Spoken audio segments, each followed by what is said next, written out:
Hey there, I'm Sage and you're watching D&D Daily, where we release new D&D content every day. If you're looking for D&D inspiration and information, then you are in the right spot, because today we're talking about the Embodiment of Flame. In order to play the Embodiment of Flame, you're going to want to be the Circle of Wildfire Druid and a Fire Genasi. You're also going to take the Elemental Adept feat with the Fire selection. The Embodiment of Flame was born to a single mother, but her father's lineage as a Efreet was made clear with every one of her adolescent tantrums, because they always ended with her erupting into flames. This put a lot of strain on her mother, as the village distanced themselves from her and her flaming daughter. Deciding they would be better off on their own, her mother took her into the forest to survive just the two of them. This is where the Embodiment of Flame grew to appreciate nature and learn to weave nature's magics around herself. Practicing with this magic, she was thrilled to learn she could summon fire. She began attempting to summon larger and larger flames until she accidentally caught the woods on fire. At first, she was swept up in the great blaze. How beautiful and exciting it was. It made her crazy with the wonderful power of it. This was her first dance with the soul of wildfire, but it came with a consequence. Her mother was caught up in these flames and perished in them. It was this day that she learned the duality of the flames and herself.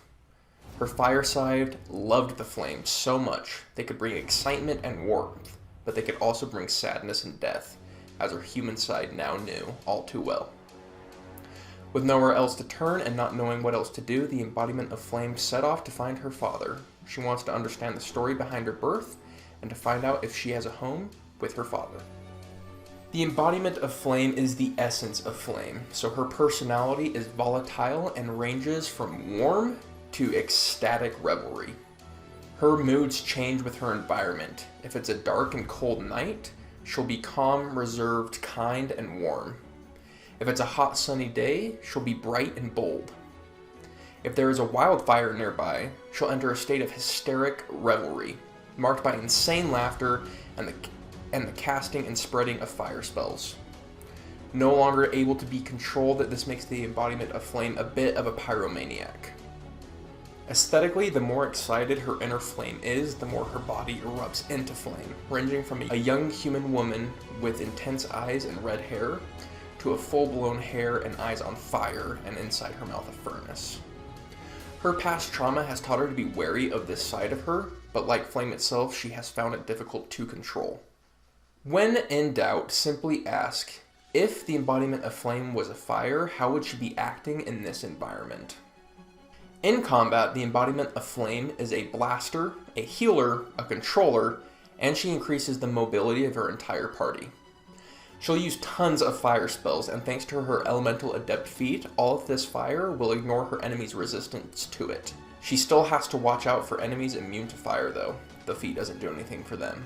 This same feat also makes all of her fire damage rolls that land on a 1 count as a 2. That might not seem like a big deal, but it could easily add up to hundreds of damage throughout a campaign. Being a wildfire druid, she's going to get some extra spells in her spell list, which are essentially either healing spells or flame spells for the most part. Versatility is the strong suit for all druids, and the Embodiment of Flame is no different. Even if you have an enemy completely immune to fire, don't forget you can switch out your spells to take a different approach to the situation. At level 6, her fire damage and healing get even stronger because of your enhanced bond feature. While her wildfire spirit is summoned, she gets to add a d8 to a fire damage roll once per turn. This is especially good on AoE fire damage because everyone in the blast radius takes the extra d8. That same d8 also applies to her healing spells. Fire burns away and leaves nutrients to grow in its wake. Just like fire, she burns, but she also heals. Speaking of her wildfire spirit, it's going to be her bread and butter. Not only does it do some damage, it can also teleport her allies as a bonus action an infinite number of times. That is insane value. Finally, remember her personality changes based off the environment. So if she casts Wall of Fire and there is persistent blaze near her, she's going to start getting a bit crazed with that flame near her. Out of combat, the Embodiment of Flame is mainly a support caster, but she can also bring Druid's natural versatility to help the party out.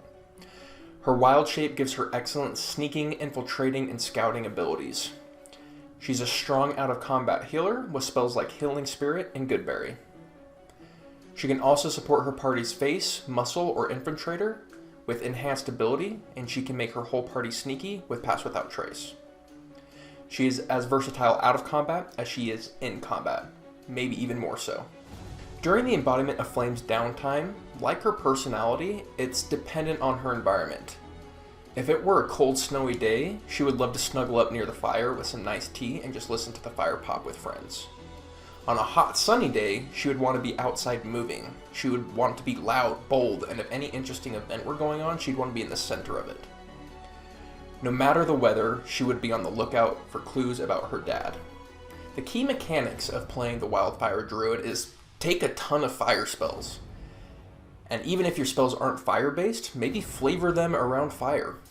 So something like Cure Wounds can become Cauterize Wounds.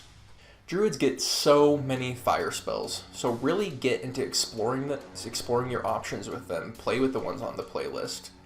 Heat Metal, Elemental Weapon, Wall of Fire, and Summon Fire Elemental all sound fun to give a try. However, I would do a hard pass on Flaming Blade and Create Bonfire. Flaming Blade's garbage, and Create Bonfire uses your concentration, which you're going to need for most of your other spells. I would say definitely take the Control Flame cantrip to go along with your Produce Flame cantrip that you get from being a Fire Genasi. The Embodiment of Flame has several weaknesses. Her first weakness is that she doesn't like water. So if you have a situation where you need to cross a river or go underwater, she's not going to like it. She doesn't like it because water is a surefire way to put out fire. Number 2 is enemies who are immune to fire, for obvious reasons. Her feat lets her tackle the people who have resistance, but when it comes to immunity, she's out of luck and is going to need to adjust her strategy. Number 3 is that your feat that allows you to ignore fire resistance is a double-edged sword. You have fire resistance, but when it comes to your flames, they burn as hot as any others. I wouldn't be one bit surprised if what takes the Embodiment of Flame down is her getting caught up in her own flames. And finally, because she loses more and more control the hotter fire gets around her, her priority might shift from escaping alive to simply spreading as much flames as possible when she gets into one of her flaming revelries. This, of course, is a role-playing weakness, but one I would definitely lean into. The Embodiment of Flame has potential to be a druidic big bad, something we don't get to see enough of. Her desire to dance with the soul of the wildfire could lead her to burn huge swaths of forest, farms, or even cities for no other reason than the ecstasy and euphoria she gets in the presence of wildfire. All fire is fleeting though, and like an addict, she would hate the come down. She would then have to go in search for her next fix of flames, creating a vicious cycle where you have this serial pyromancer on the loose. This could be an ongoing problem in your world, or it could be a single one-off event. A more mature version of the Embodiment of Flame would still revel in flames, but only the natural ones that nature brings. Otherwise, the purity of flame is tainted by human desperation. This would also be the route to take if she's being used as a player character. Or go with the Psychopyromancer. It's your life, do what you want. No matter how you decide to use the Embodiment of Flames, I think the keynote to hit with her is that she is flame. That is what you want to get across with this NPC, is she is as much flame as she is human, and if you're able to communicate that, I think you've done the Embodiment of Flame her justice. How would you use the Embodiment of Flame in one of your games? What would you do to make her different? Let us know in the comments down below. You can also give us a thumbs up or a thumbs down, depending on what you thought of this video. Either way, it's going to help us know what kind of content you're looking for. And on the next episode of D&D Flavor Builds, we're going to be talking about the Finder, a half-orc for hire. Hit that subscribe button because you're not going to want to miss it. See ya!